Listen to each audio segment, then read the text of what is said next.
let's have a look at C2 Jan 2009 circles question. It's question 8 of the paper if you want to refer to your examination papers. The question says, question 8, the circle C1 has centre A and an equation which is given by x squared plus y squared plus 4x minus 2y minus 20 equals 0. For part A, 3 marks, find the coordinates of the centre A and the radius of this circle C1. Okay, this is C1. By implication, if you're calling it C1, that would tend to imply that there's going to be a C2 somewhere, which means that this question is likely, even without looking ahead, it's likely to involve 2 circles and the work we've done on 2 circles. Okay, well, this is part A I'm doing here. I want to find the centre and the radius. Very quickly, we've done it many times. Restructure x squared plus 4x plus y squared minus 2y equals, take the 20 over, you get positive 20. Completing the square for x squared plus 4x, you get x plus 2 in a bracket squared. 2 is half of the 4x. Compensation, well, you're going to get a plus 4, so you need to subtract 4. Plus, do the same thing for the y's. Y squared minus 2y, it means y minus 1 in a bracket squared. You're going to get minus 1 squared plus 1. Compensate, you're going to get minus 1 equals 20.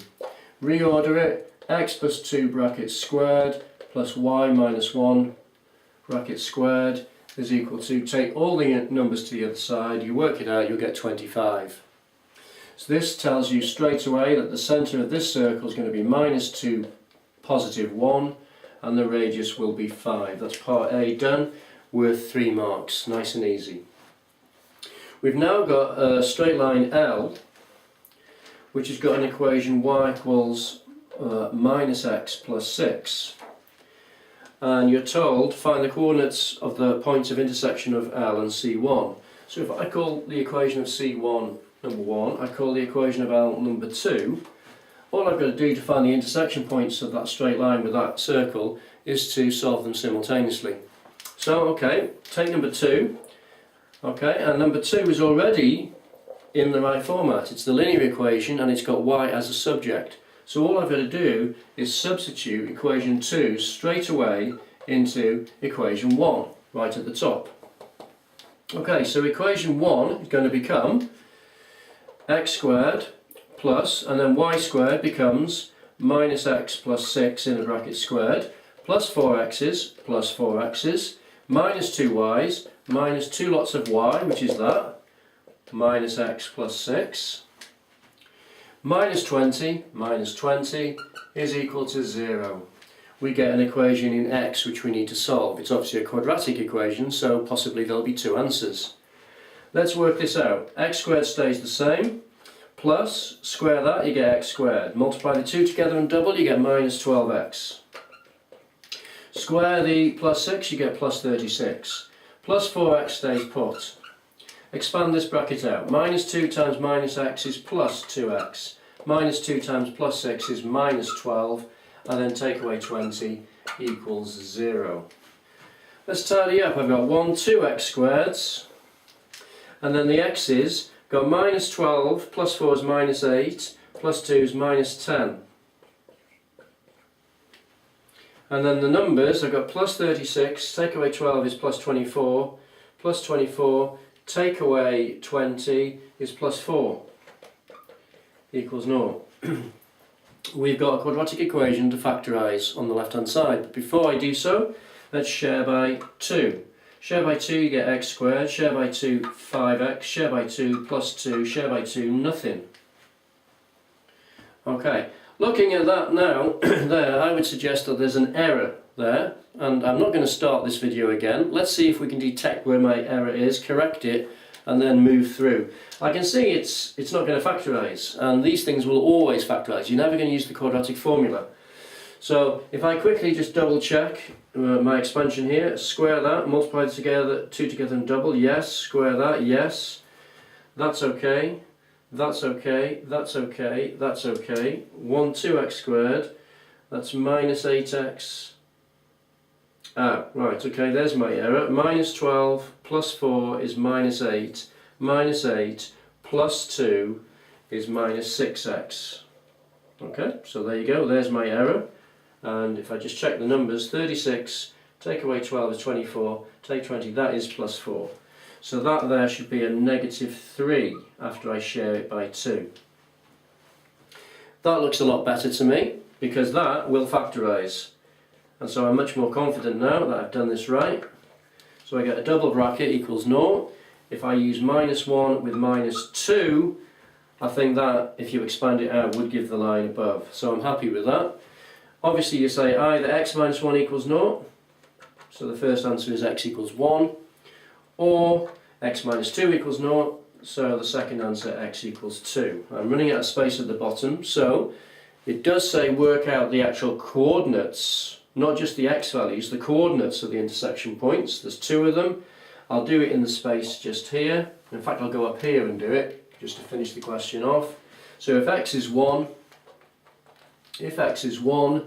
the y coordinate to go with it, well, go back to equation 2, it's going to be y will be equal to -1 plus 6. -1 plus 6, which is 5. So the first point of intersection is 1, 5. The second point of intersection is x equals 2. So x equals 2, y will be equal to, from equation 2, y will be equal to -2 plus 6. -2 plus 6 is positive 4. So there is the second intersection point, 2, 4. Okay? So that's part B done, and that was worth another 4 marks. Okay, let me make some space, we'll do part C.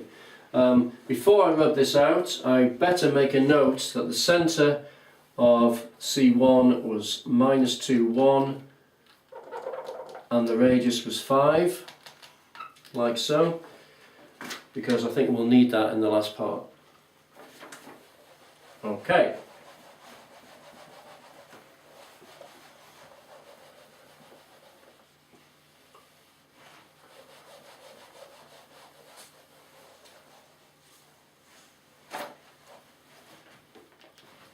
So, for part C, it says the circle C2 has a centre 10, 6. So I've got a C2 circle which has got centre, make a note of this, is 10, 6. And it's got a radius r. So we don't know what the radius is. Given that C1 and C2 touch externally, find the value of r. Right, if they touch externally, this is the situation that I've got. I've got a C1, I've got a C2. I have no idea, because I haven't thought about it, whether that's a realistic picture or not. I have no idea if C1 is much smaller than C2. I don't know if C2 is on the other side, over here somewhere. All I know is we're told that, okay, we are told, we don't have to prove it, we are told that C1 and C2 touch externally. So they look like that. So that tells me that the radius R1 plus the radius R2, radius R2 plus R1, if you add them together, must be the same as the distance apart of the two centres of the circles. That must be a true statement. Okay, so I'm told that situation exists, so I know that is a fact. I don't have to prove it, I know it's a fact. Okay, so if that's the case, well, I know the centre of C1, I know the coordinates of the centre C1, I know the coordinates of the centre C2, so I know the two coordinates of the centres. That means I can work out the distance apart of those two centres from a bit of coordinate geometry work, and I know therefore the value of D.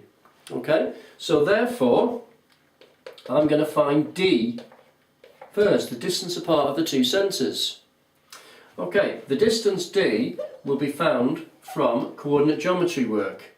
If I call the two coordinates centre of C1 x1 y1 and the centre of C2 x2 y2, then it's going to be x2 minus x1 squared plus y2 minus y1 squared from your coordinate geometry work. So the distance apart of the two centres is found from that, which is the square root of x2. x2 is 10. minus x1, now be careful, that's negative 2. So you're going to take away negative 2. So that's plus 2 squared. Plus y2, that's 6. Take away y1, that's just 1. No double negative there, you get that. You get the square root of 10 plus 2 is 12. Got to square it. Plus 6 take 1 is 5 squared. Equals the root of 144 plus 25, which is the root of 169, which I'm going across in case it goes off the screen at the bottom, is equal to 13. So I know that the distance apart of those two circle centres is 13. Okay, I know that, I've worked it out. Now you're told in the question they are actually touching externally, so you know therefore that if we have this situation to be true, so therefore I can say that 13 must be equal to R1 plus R2. It's got to be. The distance apart of the two centres must be 13.